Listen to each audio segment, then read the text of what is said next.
गुरुर्ब्रह्मा गुरुर्विष्णुः गुरुर्देवो महेश्वरः गुरुः साक्षात् परब्रह्म तस्मै श्री गुरवे नमः। ओम श्री गुरुभ्यो नमः। यस्य प्रसादादमेव सर्वं मय्येव सर्वं परिकल्पितं च इत्थं विजानामि सदात्मरूपं तस्यां विपद्मं प्रणतोऽस्मि नित्यं। जय अचल सद्गुरु महाराज की जय। అందరికీ నమస్కారం అండి। కృష్ణ పరమాత్మ భగవద్గీతను తెలియజేయడానికి కారణం ఏంటి అంటే అర్జునుడి యొక్క వైరాగ్యము భగవద్గీత రావడానికి కారణం అండి। అర్జునుడి యొక్క వైరాగ్యము అంటున్నాను అంటే ఆయన యొక్క విషాదము వైరాగ్యంగా మారింది। మనం కూడా ప్రతిరోజు కూడా బాధపడుతూనే ఉన్నాం, కానీ మన బాధ వైరాగ్యంగా మారలేదు। అర్జునుడి యొక్క విషాదము మాత్రమే వైరాగ్యంగా ఎందుకు మారింది అంటే ఆయన యొక్క వైరాగ్యానికి కారణాలు ఏంటి అంటే దేహ సంబంధమైనటువంటి ప్రీతి ఉంది। ఆ ప్రీతితో తనకున్నటువంటి సంపదలన్నింటినీ కూడా తన సోదరులైనటువంటి అంటే తన పెదనాన్నగారి యొక్క సంతానమైనటువంటి దుర్యోధనుడు తన యొక్క సోదరులందరికీ కూడా ఇచ్చేస్తాను అని చెప్పేశారండి। ఇస్తాను అన్నప్పుడు భగవంతుడు అంగీకరించలేదండి। ఎందుకు అంగీకరించలేదు?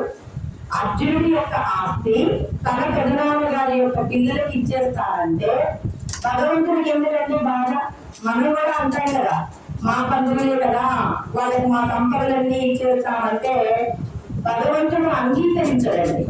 ఎందుకు అంగీకరించడంటే అర్జునుడు తన యొక్క సంపదను ధర్మాన్ని విడిచిపెట్టినటువంటి దుర్మార్గులైనటువంటి సోదరులకు ఇస్తాను అంటున్నారు।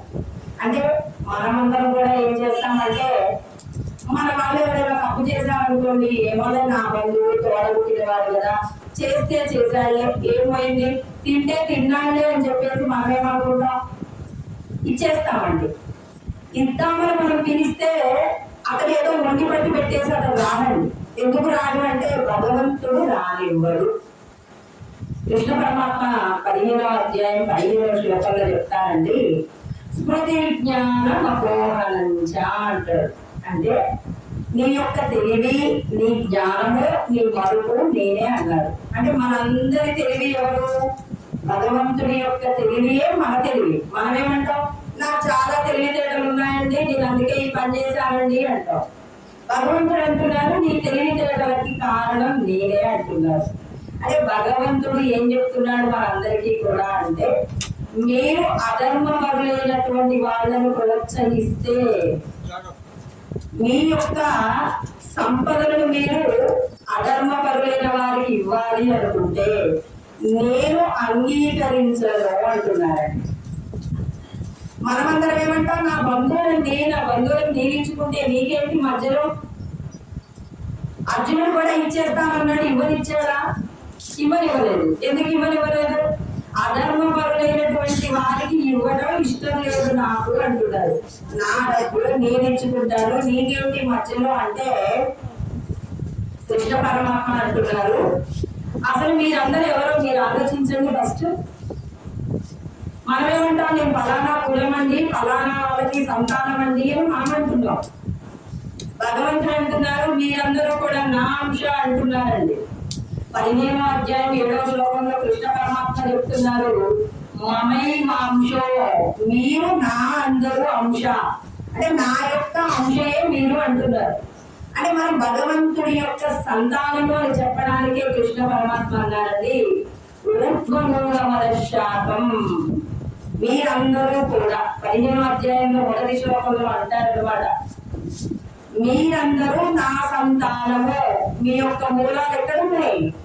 పరమాత్మయే మీ మూలం, కానీ ఈ దేహానికి సంబంధించినటువంటి కులము, ఇక్కడ ఉన్నటువంటి సంపదలు, దేహ బంధాలు ఇవన్నీ కూడా మీరైతే కాదు।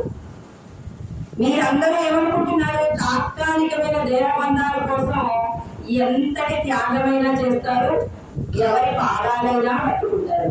మన కుటుంబంలో ఏదైనా బాధ ఉందనుకోండి, మనం వెంటనే ఏం చేస్తామండి, అయ్యో మా కుటుంబంలో ఉన్న సమస్య తీర్చేయండి, మీకు పుణ్యం ఉంటుందండి అంటాం. దేహబంధాల కోసం ఎంతటికైనా మనం తగ్గుతాం, కానీ భగవంతుడు అప్పచెప్పిన కార్యం కోసం మాత్రం వెనకాడతామండి. ఎందుకు వెనకాడతామండి? ఎందుకు అంటే మనం అందరం భగవంతుడి యొక్క సంతానమని, భగవంతుడు చెప్పినటువంటి విధంగా జీవించాలి అనే సత్యాన్ని తెలుసుకోవడానికి మనకి సమయం లేదండి. ఒకవేళ సమయం ఉన్నా తెలిసినా దేహబంధాల కంటే గొప్పదేదండి అని చెప్పేసి దేహబంధాల కోసం ప్రాధాన్యత ఇస్తాం. అర్జునుడు కూడా అంటాడనమాట, ఏషామర్థే కాంక్షితంలో రాజ్యం సుఖం భోగాలిచ అంటారు. ఎవరి కోసం అండి మేము సంపదలు సంపాదించుకునేది?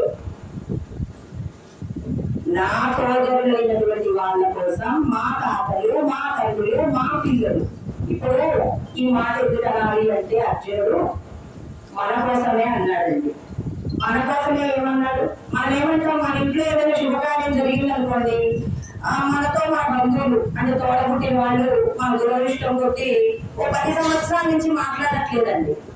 ఇప్పుడు మన ఇంట్లో శుభకార్యం జరుగుతుంది, వెంటనే మన బంధువులు, మన చుట్టుపక్కల ఉన్న వాళ్ళు ఏమంటారు, అయ్యో మీ వాళ్ళని తెచ్చుకోకుండా మీరు పండుగ చేసుకుంటే, శుభకార్యం చేసుకుంటే సంతోషంగా ఉంటారా? మరి బాగుండదు కదా. బాగుండదు కాబట్టి వెంటనే ఇప్పుడు మనం వెళ్ళి ఏం చేస్తాం, రండి మీరు వస్తే మాకు సంతోషం అండి, ఎవరుంటే మాత్రం మీరు లేకపోతే మాకు సంతోషంగా ఉండదు అని చెప్పేసి పిలుచుకుంటామా లేదా? అర్జునుడు అంతకంటే ఎక్కువగా మాట్లాడుతున్నాడా గొప్పగా?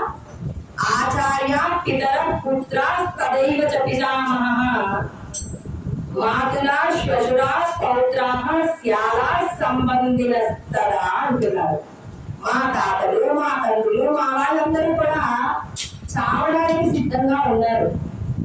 తైమే వస్తిదా యుద్ధే ప్రాణం త్యక్వా ధనానిచ, వాళ్ళ యొక్క ప్రాణాలు, ధనము అన్నింటినీ కూడా విడిచిపెట్టడానికి సిద్ధంగా ఉన్నారు. ఎందుకోసం? నా బంధువులైనటువంటి వాళ్ళందరూ కూడా రాజ్యం మీద ఉన్నటువంటి కోరిక చేత, లోకో పనక చేత అంటారండి. అంటే లోకగుణం చేత, వాళ్ళకి సంపదల మీద వ్యామోహం చేత వాళ్ళు ఏం చేస్తున్నారు, మా యొక్క సంపదలు కావాలి అంటున్నారు. నాకు సంపదల మీద వ్యామోహం లేదు, సంపదల మీద వ్యామోహం ఉన్న వాళ్ళకి ఇచ్చేస్తాను. మీకేంటండి బాధ? మా వాళ్ళు చచ్చిపోతే ఏమవుతుందో తెలుసా? మా కులంలో ఉన్నటువంటి ధర్మాలన్నీ కూడా నశించిపోతాయి. కులక్షయే క్షయం యాంతి అంటారు. అంటే కులంలో ఉన్నటువంటి ధర్మాలన్నీ కూడా ఏమవుతుంటాయి అంటే నశించిపోతాయి. కులక్షయే అంటే కులం నశించిపోతుంది. ఇప్పుడు మా వాళ్ళందరినీ నేను చంపేశానండి, చంపేస్తే ఏమవుతుంది? మా కులంలో ఉన్న వాళ్ళందరూ చచ్చిపోతారు. మా కులంలో ఉన్న వాళ్ళందరూ చచ్చిపోతే వాళ్ళ భార్యలందరూ ఎదురుపడతారు కదా. అలా అయ్యారు అంటే మళ్ళీ వాళ్ళు ఏం చేస్తారు, ఇంకొకరిని పెళ్లి చేసుకుంటారు. మరి మా వాళ్ళలో, మా వంశంలో ఉన్న వాళ్ళందరూ ఇక్కడే ఉన్నారండి, వీళ్ళందరూ చచ్చిపోతే మా కులశ్రీలు ఏమవుతారు? వర్ణ సంకరం జరుగుతుంది. వర్ణ సంకరం జరిగింది అంటే ఏం జరుగుతుంది? మా కులధర్మాలన్నీ నశించిపోతాయి. మా కులధర్మాలన్నీ నశించిపోతే ఏమవుతాయి? మా పితృదేవతలకు కావలసిన తర్పణాలు అందకుండా పోతాయి. పతంతి పితరో దేశాం వృత్త పిండోదక క్రియా అంటే మా పితృదేవతలకు తర్పణాలు అందవు. అంటే నేను వీళ్ళందరినీ చంపితే, మా కులంలో ఉన్నటువంటి పురుషులు లేకపోతే, స్త్రీలందరూ కూడా వర్ణ సంకరానికి పాటిస్తే, పితృదేవతలకు అందవలసిన తర్పణాలు అందకపోతే, ఇంకా నేనేమి ఉన్నానో తెలుసా?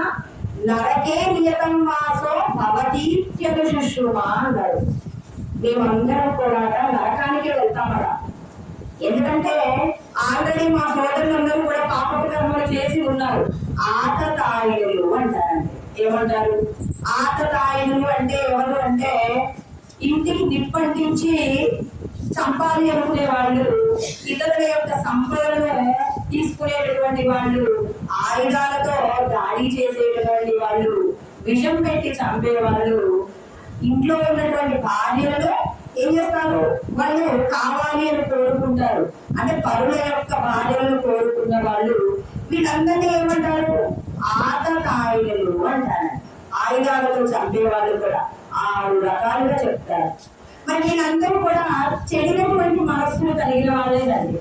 అంటే చెడిన మనస్సును కలిగిన వాళ్ళే అయినప్పటికీ కూడా వీళ్ళను చంపడం వల్ల నాకు పాపం వస్తుంది కాబట్టి నేను చంపాను. పాపం చేసిన వాళ్ళని నేనెందుకు చంపాలంటే ఇక్కడ ఒక మాట అంటాడండి, ఏ తామ్న హంసమిచ్చామి జగోపి మధుసూదన అతి త్రైలోక్య రాజ్యస్య హేతో చిన్ను మహీకృతే.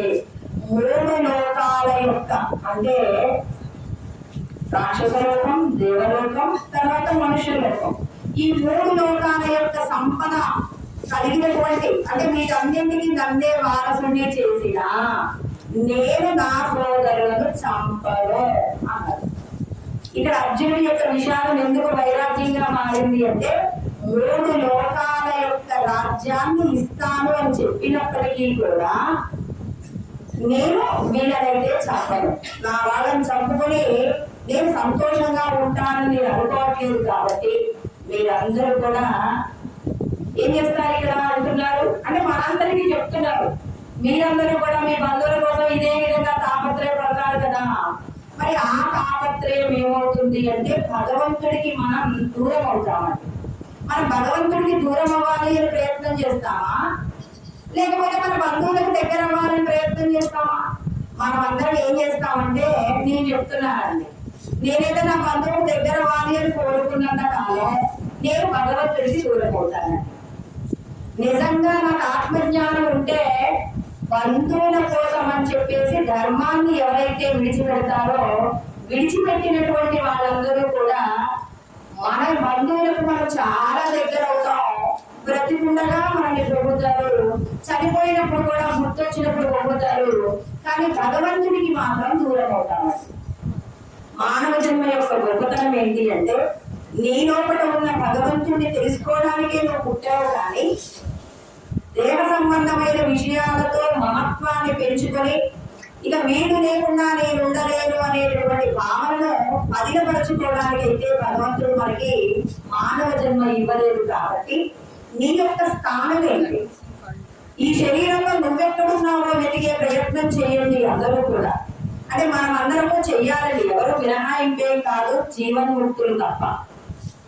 ఈ శరీరంలో నువ్వు ఎక్కడున్నావు, ఈ శరీరాన్ని నీకు నచ్చినట్టుగా నడిపిస్తున్నావా, లేకపోతే త్రిగుణాల మాయ చేత రజోగుణం తమోగుణం చేత భార్య బిడ్డల మీద ఉన్న మమకారం చేత ధర్మాన్ని విడిచిపెట్టడం అంటే భగవంతుడు చెప్పిన కార్యాన్ని విడిచిపెట్టినటువంటి వారికి ఈ జన్మ వల్ల ప్రయోజనం పోతున్నారు. ఈ జన్మ వల్ల మనం ప్రయోజనం పొందాలి అంటే ఈ దేహంలో మీరు ఎక్కడున్నారు, ఎందుకు దొరుకుతాడండి భగవంతుడు? నాకు ఇప్పుడు ఒక 1 కోటి రూపాయల బిల్డింగ్ కావాలి అంటారండి, అంత తొందరగా వస్తుందా? ఎంత కష్టపడాలి, చాలా కష్టపడాల్సి ఉంటుందండి. అదే విధంగా మరి భగవంతుడు దొరకాలి అంటే అంత తొందరగా ఎందుకు దొరుకుతాడు? దేహ సంబంధమైన విషయాలన్నీ కూడా భగవత్ సంబంధమైన కార్యంగా మార్చాలి. భార్య బిడ్డల యొక్క పోషణంతా కూడా భగవంతుడు చెప్పిన ధర్మంతో మాత్రమే ముడివేయాలి తప్ప నీ సొంతంగా నేనే నా పిల్లలకు అన్ని సమకూర్చాలి అనేటువంటి దురాశ ఏదైతే ఉందో అది నిన్ను భగవంతుడికి దూరం చేస్తుంది తప్ప నిన్ను భగవంతుడు మెచ్చకుండా భగవంతుడు మనందరినీ శిక్షించేలాగా భగవంతుడు శిక్ష వేస్తాడు. కాబట్టి ప్రతి ఒక్కరికి భగవంతుడు ఏమని చెప్తున్నాడు, మీ ఇష్టానుసారంగా మీ సంపదను పంచి పెడతానంటే మీరు ఒకవేళ ప్రయత్నం చేసినా మీ ప్రయత్నం ఓడిపోతుందే తప్ప గెలవదు. మనకి ఇస్తానన్నా కొంతమంది రారండి, అయ్యా నేను మా అన్నయ్య గారికి ఇచ్చేద్దాం అనుకుంటున్నానండి, వాడు మంచివాడు కాదు, అయినా వాడు రాడే తీసుకోడు. రాకుండా చేసింది ఎవరు అంటే భగవంతుడండి. అందుకే ప్రతి ఒక్కరూ కూడా తన ధర్మాన్ని విడిచిపెట్టకూడదు. అర్జునుడు ఏమంటున్నారు, నా యొక్క రాజ్యాన్ని నేను మా బంధువులకు ఇచ్చేస్తాను. అంటే దేహ సంబంధమైన సంపదల మీద వ్యాపారం ఎవరికైతే ఉండదో వాళ్ళ యొక్క వైరాగ్యము భగవంతుణ్ణి తెలుసుకోవడానికి కావలసిన స్థితి వస్తుంది. కాబట్టి కృష్ణ పరమాత్మ తన ఉపదేశాన్ని ప్రారంభించారు. ఏమని చెప్తున్నారు అంటే మొట్టమొదటి శ్లోకంలో చెప్తారు, గీతోపదేశం అంటారు. ఈ గీతాలోపదేశం చెప్పడానికంటే ముందు రెండు మాటలు చెప్తారండి. ఏంటంటే కుతస్వాకశ్వరమిదం విషమే సముపస్థితం అనార్య దృష్ట్యమస్వర్గ్యం అకీర్తికరం అర్జున అన్నాడు. ఏంటి అర్జున, నీకు అనార్యులకు కలగవలసినటువంటి లక్షణాలన్నీ నీకొచ్చావు, నువ్వు ఆర్యుడవి కదా అంటే ముందే చెప్పేస్తున్నారు. భగవంతుని యొక్క జ్ఞానం ఎవరికి అందుతుంది అంటే, నేను ఈ దేహ సంబంధమైన సంపదల మీద వ్యామోహాన్ని విడిచిపెడుతున్నానని అర్జునుడు అంటున్నాడు. కానీ ఆ సంపదలన్నీ కూడా ధర్మాన్ని విడిచిపెట్టినటువంటి మరి తన సోదరులకి ఇస్తాను అంటున్నారండి. అలా ఇస్తాను అంటున్నారు కాబట్టి ఇక్కడ ఏమంటున్నారు, అనార్యులకు కలగవలసినటువంటి ఆలోచనలన్నీ నీకు కలుగుతున్నాయేంటి అర్జున? నువ్వు కోరుకునేటటువంటి కోరిక ఎలాంటిదో తెలుసా? అస్వర్గ్యం, స్వర్గానికి ప్రతిబంధకం. స్వర్గానికి వెళ్ళడానికి నువ్వు పనికిరావు. ఎందుకు? అధర్మపరులైనటువంటి వాళ్ళకు నీ సంపదలు ఇచ్చేస్తానంటున్నావు. ఇంకా అకీర్తి, నీ యొక్క కీర్తంగా పోతుంది. దుర్మార్గులైనటువంటి వాళ్ళకు సంపదలు ఇచ్చేసి వాళ్ళని నువ్వు భూమి మీద ఎక్కువ రోజులు జీవించాలి అని నువ్వు కోరుకుంటున్నావు. నీ కోరిక ఎంతో ధర్మము లేదు కాబట్టి నువ్వేం చేస్తావు? నీ లోపల ఉన్నటువంటి భగవంతుడి యొక్క తత్వాన్ని తెలుసుకో, అప్పుడు నిన్ను నువ్వు ఉద్ధరించుకోగలుగుతావు అని చెప్పి ముందు నీ యొక్క హృదయమునందు ఉన్నటువంటి ఏంటి హృదయ దౌర్బల్యాన్ని విడిచిపెట్టు. అంటే మనం అందరం భగవంతుని వైపు ఎందుకు వెళ్ళలేకపోతున్నామంటే, దేహ బంధాలలో ఎవరు తప్పు చేసినా క్షమించగలిగిన గుణం మనకు చాలా ఉందండి. అదేమవుతుంది అంటే, ఇప్పుడు నా పిల్లవాడు తప్పు చేశాడు అనుకో, నేనేం చేస్తాను? అయ్యో నా పిల్లవాడు కదా అని చెప్పేసి వాడిని తిట్టుతానండి. తిట్టుతూ ఏం చేస్తుంటాను, వాడు ఎన్ని తప్పులు చేస్తూ ఉన్నా పర్వాలేదులేదా, నెమ్మదిగా నేను తిట్టుకోరా అని చెప్పేసి చెప్తుంటాం. అంటే కొడుకు దుర్మార్గుడే అయినప్పటికీ కూడా వాడి యొక్క దుర్మార్గాన్ని సమర్థిస్తే భగవంతుడు అంటున్నారు, వాడిని భగవంతుడికి దగ్గర కాకుండా నువ్వు చేసేది నువ్వే. నీ అతి యొక్క ప్రేమ అంటే నీ అతి ప్రేమ అండి. నీ అతి ప్రేమ ఏమవుతుంది? మన వాళ్ళు తప్పు చేస్తే మన నుంచి దూరం అవుతారని చెప్పేసి మనం ఏం చేస్తామంటే తప్పులను సరి చేసుకుంటూ ముందుకు వెళ్ళిపోతాం. అలా కాకుండా నువ్వు చేసింది తప్పు అని చెప్పేసి చెప్తే వాడు భగవంతుడికి దగ్గర అవుతాడు, ఆత్మకు దగ్గర అవుతాడండి. ఈ చిన్న విషయం మనం మర్చిపోతాం. అయ్యో నా అన్నయ్యే కదా తప్పు చేసింది, నా కొడుకే కదా తప్పు చేసింది, మా బంధువులే కదా తప్పు చేసింది, పరాయి వాళ్ళు కాదు కదా అని చెప్పేసి మన వాళ్ళు తప్పు చేస్తే క్షమిస్తాం, పరాయి వాళ్ళు తప్పు చేస్తే శిక్షిస్తాం.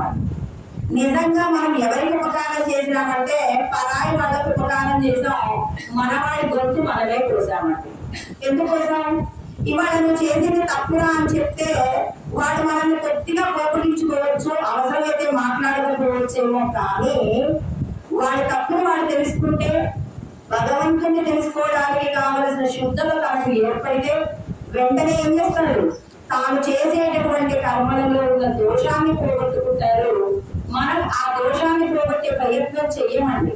ప్రేమ చేత, మమకారం చేత వాళ్ళు చేసిన తప్పులను మళ్ళీ మళ్ళీ రెండు మాటలు మనం కొంచెం గట్టిగా మనం ఏం చేస్తామంటే ఇలా చేయకూడదు, ఇలా చేయడం తప్పురా అంటాం. ఇంకా పెద్ద పెద్ద శిక్షలు వేసే ప్రయత్నం చెయ్యమండి. అంటే నిజంగా మనం ఎవరికి ఉపకారం చేస్తున్నామంటే పరాయి వాళ్ళు అన్న వాళ్ళకేమో ఉపకారం చేస్తున్నాం, తోడబుట్టినటువంటి వాడు తప్పు చేస్తేనేమో వాడి యొక్క తప్పును సరిదిద్దుదామనేటటువంటి నెపము చేత వాడి పాపాన్ని మనం కూడా ఏం చేస్తాము అంటే అంగీకరిస్తున్నాము. నేను మనం ఒక కథ చదివానండి. మనమాట ఎవరైనా తప్పు చేస్తుంటే ఆ తప్పు చేస్తుంటే మనం ఇది ఇలా తప్పు చేస్తున్నాము అని చెప్పేసి ఎదిరించకపోవడం మొదటి తప్పు. అంటే వాడి యొక్క తప్పును మనం దిద్దట్లేదు. రెండోది ఏంటంటే మనం మాట్లాడకుండా మౌనంగా ఉంటాం. మన వాళ్ళు ఏమంటారంటే మౌనం అర్ధాంగీకారం అంటారు. అంటే ఇప్పుడు పిల్లవాడు తప్పు చేస్తున్నాడు, నువ్వు చూసి చూడనట్టుగా ఉన్నావు, ఇప్పుడు నువ్వు ఏమన్నట్టు? పిల్లవాడు తప్పు చేస్తున్నావు అనలేదు కదా. అనలేదు అంటే నువ్వు అంగీకరించావు కదా. భగవంతుడట నీ ఖాతాలో వేయవలసింది నీకు సిద్ధం చేసి పెడతాడట భగవంతుడు. అందుకే మన తప్పులు ఇది తప్పు అని చెప్పేసి మనం మాట్లాడాలి. ఒకవేళ మాట్లాడకపోయినా ఆమోదం మాత్రం తెరవకుండా బయటికైనా వెళ్ళిపోవాలి, కానీ మనం ఏం చేయకూడదు అంటే అతను చేసేటటువంటి తప్పుని సమర్థించడం కానీ, పక్కనే ఉండి మౌనంగా ఉన్నప్పటికీ కూడా నీ ఖాతాలో పాపమే పడుతుంది అంటే పాపాన్ని కూడా పంచుకోవాలట. అందుకే కృష్ణ పరమాత్మ ఏమంటున్నారు, నీ యొక్క హృదయ దౌర్బల్యం నుండి నువ్వు బయటపడు అంటున్నారు. ఇలా అంటూ గీతోపదేశాన్ని ప్రారంభించారు. అశోచ్యారంభశోచత్వం ప్రజ్ఞావాదాంశ్చ భాషసే గతాసు నగతాసుంశ నాను శోచంతి పండితా. ఇక్కడ అన్నాడండి అశోచ్యం. ఎవరి గురించి దుఃఖిస్తున్నారండి మీరందరూ కూడా? అంటే అర్జున్ని కదా అడిగేది, మీరేంటి నన్ను అడుగుతున్నారు, మమ్మల్ని అడుగుతున్నారు ఏంటి అని అనుకోకండి. ఎవరైతే భగవంతుడి జ్ఞానం తెలుసుకోవాలనుకుంటున్నారో ఆర్జన, అర్జునుడు అంటే ఆర్జన. ఆర్జన అంటే గ్రహిస్తున్నామండి. స్వామి నేను తెలుసుకోవలసిన సత్యం ఏదైనా ఉంటే నాకు చెప్పండి అని మనం గురువుని ఏం చేస్తాం, శరణాగతి కోరుతామండి. స్వామి నాకు జ్ఞాన భిక్ష పెట్టండి అని చెప్పేసి మనం అడుగుతూ ఉన్నాం అన్నమాట. జ్ఞాన భిక్ష ఏంటి?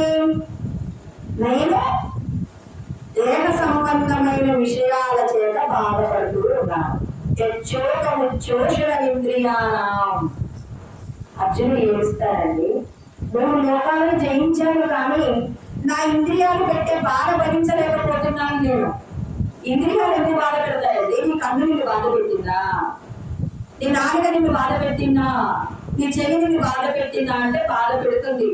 వినకూడని విషయాలు విన్నప్పుడు మనసు బాధపడుతుంది. చూడకూడని సత్యాన్ని చూసినప్పుడు, చూడకూడని సత్యం, నేను ఇక్కడ సత్యం అంటున్నాను, చూడకూడనిది మీరు చూశారు. ఏం చూశారు? అర్జునుడు ఏం చూశాడంటే తన వాళ్ళ యొక్క చావుని ముందే ఆలోచన చేశాడు. అంటే తన వాళ్ళు మరణిస్తారనేటటువంటి బెంగ తనని చాలా దుఃఖంలో పడవేసింది.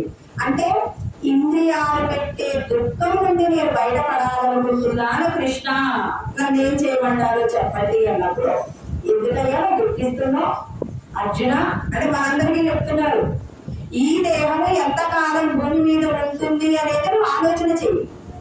ఈ శరీరంతో నువ్వు అనుభవించిన సుఖాలు దుఃఖాలు ఇవన్నీ కూడా నువ్వు పూర్వజన్మలలో చేసిన పాపము పుణ్యము అన్నింటినీ కూడా మీ యొక్క సుఖ దుఃఖాలండి. ఇక ముందు ముందు కూడా మీరు అనుభవించేటువంటి సుఖ దుఃఖాలన్నీ మీరు చేసే పాప పుణ్య కర్మలే. ఇంతకు మించి మీరు దీన్ని ఏమీ కూడా ఆపలేరు. కాబట్టి మనం చూస్తామండి, రామకృష్ణ పరమహంస, తర్వాత రమణ మహర్షికి అయితే సర్కోమ, చేతికి సర్కోమ వ్యాధి వచ్చింది. ఆయన ఏమైనా కర్మం తప్పించుకున్నాడా? ఆత్మస్థితిలోకి వెళ్ళిపోయిన తర్వాత రామకృష్ణ పరమహంసకి కూడా నోటిలో క్యాన్సర్ వచ్చిందండి. మరి ఇన్ని రకాలు అంటే నీ ప్రారంభ కర్మలు నువ్వు తప్పించుకోలేవు. నువ్వు చేయవలసింది ఏంటి అంటే ధర్మమే. అశోచ్యాన్ని ఎందుకు శోకిస్తున్నావు? శోకించకూడని విషయం ఏంటి అంటే నా వాళ్ళు చనిపోతారేమో. ఇవాళ మన ఇంట్లో పూజ చేస్తున్నామండి. పూజ చేసేటప్పుడు ఏదో పొరపాటున ఇంట్లో ఉన్న దేవుడి ఫోటో మన చెయ్యి తాకి కింద పడబోయిందండి. పడలేదు ఇంకా. వెంటనే ఎన్నిసార్లు భగవంతుని క్షమాపణ వేడుకుంటాం, చెంపలు వేసుకుంటాం, స్వామి నేనేదో ఏమరపాటుగా ఉంది ఫోటో కింద పడిపోయిందండి అని చెప్పేసి చాలా సార్లు బాధపడతామండి. అలా బాధపడుతూ ఆ రోజు ఏదైనా చిన్నది జరిగినా నేను పొరపాటుగా ఏం చేశాను, ఫోటో కింద పడకపోతే నేను చూసుకోలేదు అని చెప్పేసి మనం బాధపడుతూ ఉంటాం, భయపడుతూ ఉంటాం. మరి నేను అందరి లోపట ఉన్నాను. ఎలా ఉన్నానండి? అకల్పిత స్వయం జ్యోతిరాత్మను అంటారు ఉత్తర గీతలో. మీ అందరిలో నేను స్వయంగా వెలిసి ఉన్నాను అంటే నీ లోపల నేను ఉన్నానంటే నీ పక్క వాళ్ళలో నేను ఉన్నానా లేదా? మనం అంతా కూడా ఆత్మ బంధువులమా, ఆత్మ స్వరూపులమా? ఎవరండి మనం? ఆత్మ బంధువులమా, ఆత్మ స్వరూపులమా? ఆత్మ బంధువు అనకండి ఎప్పుడు కూడా. బంధువు అంటే బంధం పడిపోతుంది. అంటే నీకు అందరూ కూడా వాళ్ళందరూ సోదరులు అని చెప్పేసి అనుకోకూడదు. భగవంతుడు కృష్ణ పరమాత్మ ఏమన్నాడు? నీలో ఎవరు అని అంటే నీ నుంచే సమస్తము వచ్చింది. నేను చెప్పిన మొట్టమొదటి శ్లోకం ఏంటి అంటే యస్య ప్రసాదాదహమేవ సర్వం మయ్యేవ సర్వం పరికల్పితం చ అన్నారు. అంటే నేను ఆత్మనేని నాకు ఎవరు చెప్పారు? నా గురువు గారు చెప్పారు. మరి నా నుంచి ఏమొచ్చిందండి? సమస్త సృష్టి కూడా నా నుంచి వచ్చింది అన్నప్పుడు మరి మీ నుంచి రాలేదా? ప్రతి ఒక్కరి నుంచి వచ్చిందిగా. ప్రతి ఒక్కరికి గురువుగారు ఉపదేశం చేశారు కదా. పోనీ గురువుగారు ఉపదేశం చేసిన వాళ్ళకి ఆత్మన, ఉపదేశం చేయనటువంటి వాళ్ళకి ఆత్మ లేదా అంటే ప్రతి ఒక్కరూ కూడా సృష్టి చేయగలిగినటువంటి శక్తి మనందరికీ ఉంది. కాబట్టి ఇంకా ఆత్మ బంధువులు అంటూ మళ్ళీ బంధాన్ని పెట్టుకొని మేమందరం ఒక సంఘం అండి, ఉపదేశాలు లేని వాళ్ళందరూ కూడా మీరు పరాయుడండి అని చెప్పి ఆటండి. ఈ 84 లక్షల రకాల ఉపాధులన్నీ కూడా నీ యొక్క స్వరూపమే. కాబట్టి మనమందరం ఎవరమంటే ఆత్మస్వరూపులే. ఆత్మస్వరూపులమైనటువంటి మనం ఇంకా ఆత్మబంధంలో పడిపోయి ఇంకా మనల్ని మనం మోసం చేసుకోకూడదు. నీ లోపల ఉన్న శక్తి నీకు తెలియాలి. నీ శరీరంలో నువ్వు ఎక్కడున్నావో వెతుకు ఫస్ట్. నీ లోపల ఉన్నటువంటి నిన్ను వెతికే ప్రయత్నం నువ్వు చేసుకో. అలా చేసినప్పుడు నీవు దొరికావనుకోండి అంటే నీకు నువ్వే పట్టుబడాలి. పట్టుబడాలి అంటే ఈ దేహము నేను కాదు, దేహబంధాలన్నీ కూడా ఏంటి కల్పించబడినటువంటి విషయాలే తప్ప శాశ్వతం కాదు అని చెప్పి ఎవరైతే తనను తాను తెలుసుకోవడం కోసం నిరంతరం దేహబంధాల పట్ల ఆసక్తి విడిచిపెడతారో అలా విడిచిపెట్టిన వారు మాత్రమే భగవంతుని చేరుతుంటారు. అందుకే ఆయన అంటున్నాడండి, ఏంటి పండితులాగా మాట్లాడుతున్నావు? గతాసూచ చనిపోయిన వాళ్ళకి తర్పణాలు అందరూ అంటున్నారు. బతికి ఉన్న వాళ్ళేమో నా చేతుల్లో చనిపోతే మరి వంగ సంగ్రహం జరుగుతుంది అని చెప్పేసి ఏవేవో మాట్లాడుతున్నావు. ఒక పండితుడు ఎలా ఉంటాడో తెలుసా? విద్యా వినయ సంపన్నే బ్రాహ్మణే కవిహస్తిని శునిచైవ శుభాకేజ పండిత సమదర్శన అని చెప్పేసి 5వ అధ్యాయం 18వ శ్లోకంలో అంటారు. అంటే సమస్త వేదముల యొక్క సారాంశము అధ్యయనం చేసినటువంటి బ్రాహ్మణోత్తముడు, శునక మాంసాన్ని తినేటటువంటి చండాలుడు, తర్వాత ఇంకా కుక్క, గోడు, ఇంకా ఏడుగు. మరి ఈ మూడింటిని కూడా అంటే మొత్తం మీద ఏం చెప్పారు ఆయన? పశువులలో ఉన్నటువంటి 3 రకాల విషయాలు చెప్పారు. సత్వగుణంతో ఉండేటటువంటి ఆవు, రజోగుణంతో ఉండేటటువంటి ఏడుగు, తమోగుణంతో ఉండేటటువంటి కుక్క, తర్వాత ఉత్తమ సంస్కారాలు కలిగినటువంటి బ్రాహ్మణులు, నీచమైనటువంటి సంస్కారాలు కలిగినటువంటి చండాలుడు. వీళ్ళందరిలో మనకి ఏది దర్శనం కావాలి అంటే ఆత్మ యొక్క దర్శనం. వీళ్ళు నాకంటే వేరుగా లేరు అనేటటువంటి ఆలోచన ఉన్నప్పుడు అతడిని పండితుడు అంటారు. కానీ శాస్త్రాలు వచ్చినంత మాత్రాన, వాటిని వదిలివేసినంత మాత్రాన మనం భగవత్ స్వరూపం అయిపోమంట. నేను చెప్పట్లేదు ఈ మాట, కృష్ణ పరమాత్మ చెప్తాను. ఉపనిషత్తులు ఎంత చెప్పబడిన ఒక సత్యం చెప్తాను. న్యాయమాత్మ ప్రవచనైన లభ్యో, ప్రవచనాలు గొప్పగా చెప్పినంత మాత్రాన నేను నీకు దొరుకుతాననేం అనుకుంటున్నాను. అంటే ప్రవచనాలు చెప్పేవాళ్ళని భగవంతుడు తిరస్కరిస్తున్నాడా అంటే నువ్వు ఏదైతే చెప్తున్నావో దాన్ని ఆచరిస్తూ చెప్పారు, నా కోసం తపన పడుతూ చెప్పారు. నేను చెప్పిన ధర్మాన్ని 10 మంది అనుసరించి వాడు ధర్మంగా నిలబడటానికి కావలసిన విధంగా నువ్వు నిజంగా తప్పిస్తే అప్పుడు నేను నీకు దొరుకుతాను. అంతేగాని ఊరికే నాకు శాస్త్రాలు అన్నీ తెలుసు అని చెప్పేసి ప్రవచనాలు చెప్తే నేను దొరకను. న్యాయమాత్మ ప్రవచనేన లభ్యం ఉన్న మేధయ అన్న బహుళాశ్రుతేన. మేధస్సు గొప్పగా ఉంటే మాత్రం నేను దొరుకుతాగా అని గొప్పతనం అండి. భగవంతుడు అందరికీ ఇవ్వనటువంటి గొప్ప శక్తి మనకి ఇచ్చారు. ఇచ్చినందుకు సంతోషపడు, భగవంతుడు చెప్పిన దానికోసం ప్రయత్నం చేయి. కాబట్టి ఇక్కడ కృష్ణ పరమాత్మ ఇదే సత్యాన్ని కూడా చెప్తారు. అంటే ఉపనిషత్తుల యొక్క సారాంశం ఏమంటున్నారు? బాగా విని ఇతరులకు చెప్పగలిగినంత మాత్రం నువ్వేమే నాకు దొరకవు, నేను నీకు దొరకవు. అంటే ఇద్దరికి మధ్య ఉన్నటువంటి సంబంధం ఏమి ఉండదట. యమే వైశే మృణితే తేన లభ్య. ఎవరైతే నా కోసం వేదన చెందుతారో, స్వామి నేను ఎప్పుడు చూస్తానండి, నా లోపల ఉన్నటువంటి నన్ను నేను ఎప్పుడు చూసుకుంటానని ఎవరైతే తప్పిస్తూ ఉంటారో వాళ్ళకి నేను ఏం చేస్తాను అంటే తస్యైష ఆత్మ వివృణుతే తమం స్వాం. నా యొక్క స్వభావాన్ని నేను మీకు తెలియజేస్తాను. అంటే మీ లోపల ఉన్నటువంటి నేను కలుగుతాను, మీరు ఆత్మానందాన్ని పొందుతారు. ఆత్మానందము అంటే మరి రోమముల నుంచి కూడా ఆత్మానుభూతిని పొందడం జరుగుతుంది కదా. మరి అంతటి ఆత్మానుభూతిని పొందడం కోసం ప్రతి ఒక్కరు కూడా ప్రయత్నం చెయ్యాలి అని చెప్పేసి మనందరికీ కూడా భగవంతుడు తెలియజేస్తూ ఉన్నారు. కాబట్టి ఇక్కడ ప్రతి ఒక్కరు కూడా నశించిపోయే దేహం కోసం కాకుండా శాశ్వతమైన ఆత్మానందం పొందడానికి దేహబంధాల మీద వ్యామోహాన్ని విడిచిపెడితేనే భగవంతుడు సాక్షాత్కరిస్తాడు. కానీ నశించిపోయే వాటి మీద ప్రేమ ఉన్నంత కాలం భగవంతుడు విడతలు అనే సత్యాన్ని కృష్ణ పరమాత్మ తెలియజేస్తూ ఉన్నారు. నాకు ఈ అవకాశాలు ఇచ్చినటువంటి పెద్దలకు మరియు నాతో ఉన్నటువంటి ఆత్మస్వరూపులైనటువంటి మీ అందరికీ కూడా నా హృదయపూర్వక కృతజ్ఞతలు తెలియజేసుకుంటూ జయ అచల సద్గురు మహారాజుకు జై. అందరికీ